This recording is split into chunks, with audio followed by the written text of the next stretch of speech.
Hey guys, what is up? Today I have a video for you reviewing the AudioGlove case for the iPhone 4 and 4S. Basically, I'm just going to be doing a review on that. I didn't have time to review the 3GS one, although I did get some feedback on that from someone that I gave it to. They said it was a pretty nice case, so I'll get further into that. But for now, let's go check out my full review of that iPhone 4 and 4S AudioGlove case. And I definitely had a fun time using it, so let's go check it out.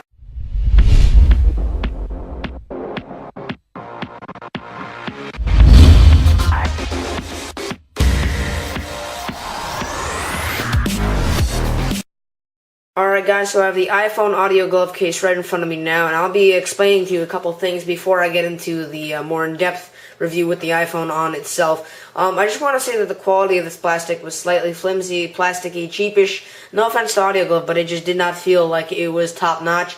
I've dealt with a lot of cases. I've dealt with some really nice quality spec ones, some really nice quality even budget gadgets ones, and this one just did not feel like it was even the quality of the plastic. Just did not feel that it was $30 worth it.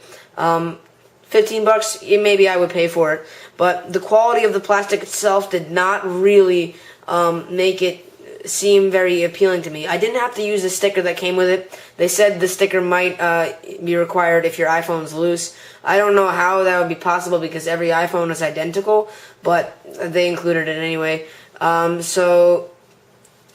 Basically the iPhone itself just slid in, and I swear every single time the iPhone was enclosed in that, I felt like I was scratching it tremendously. There was no padding whatsoever on the inside like you'd find on most cases. This is just sheer plastic just rubbing against the iPhone, and I felt like every single time I opened it up to allow the audio to, get louder, it just felt like I was scratching the iPhone really badly, and it did not feel like this is very iPhone friendly. It's audio friendly, but not very iPhone friendly. It's just scratching your iPhone. I mean, there are cutouts for everything. It's nice that it has all these features of it, but it just does not feel like top notch. I mean, the actual secret behind this is just a basic law of sound that most people know.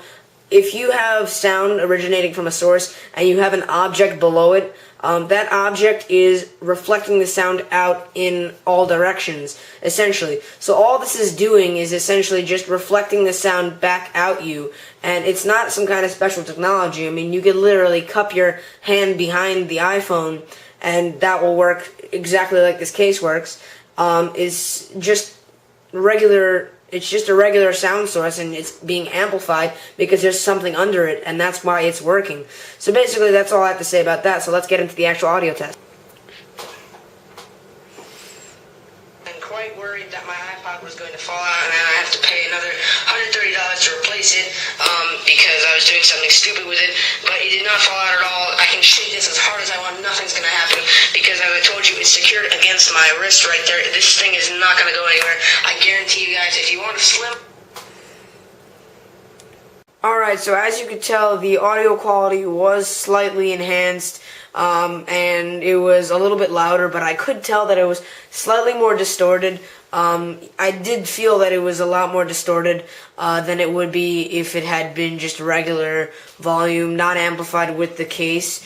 But because of that distortedness, it was able to get louder. So it's kind of like a trade. You get, if you want it to be louder, you're going to have to deal with some slight distortment. But with that, you'll obviously make it louder, and you'll be able to avoid having to buy speakers and stuff like that to make your iPhone louder. So basically the way it works, as I just said, is the iPhone has speakers on the bottom. So when the iPhone has something playing, the music is coming from the bottom, or the audio is coming from the bottom. It's going to the bottom of the case and then reflecting out. So there's really no technology over here. It's just basically something that many people know about sound, and that's how sound travels, and that's how sound works. Sound can rebound off of many different objects, so that's basically the only magic behind this case, as I said before.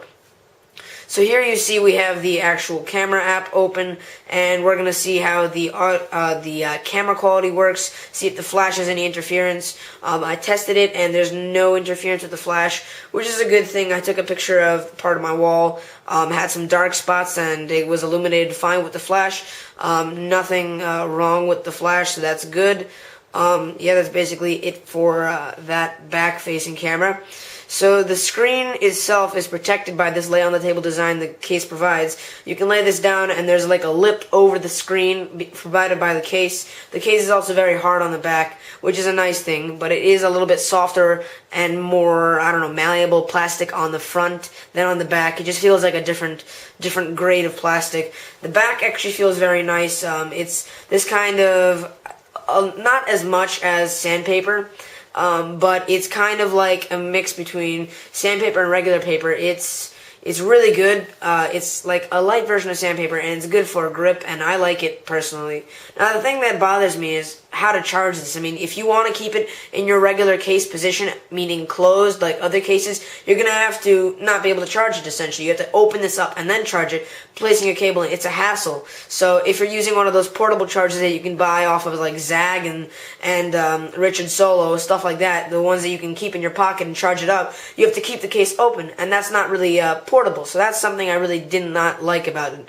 But the back was something I really did like about it. That is good for your gripping. Really good, in my opinion. That's the one high-quality thing that stood out to me. Your volume rocker and your vibrate silent switch, it's working fine. There's no interference there. There's cutouts for all your ports. Power, sleep button, there's everything that's cut out. No problems there. And it's overall fairly protective. So thumbs it up. Go check them out. I'll have a link in the video description. Yeah, so thumbs up and peace. If you like this video, feel free to subscribe. Also, you guys can go share this with your friends, favorite, like, and comment on this video. Also, feel free to check out the previous video, which you can see right here. Annotation is right there, and go ahead and click on it.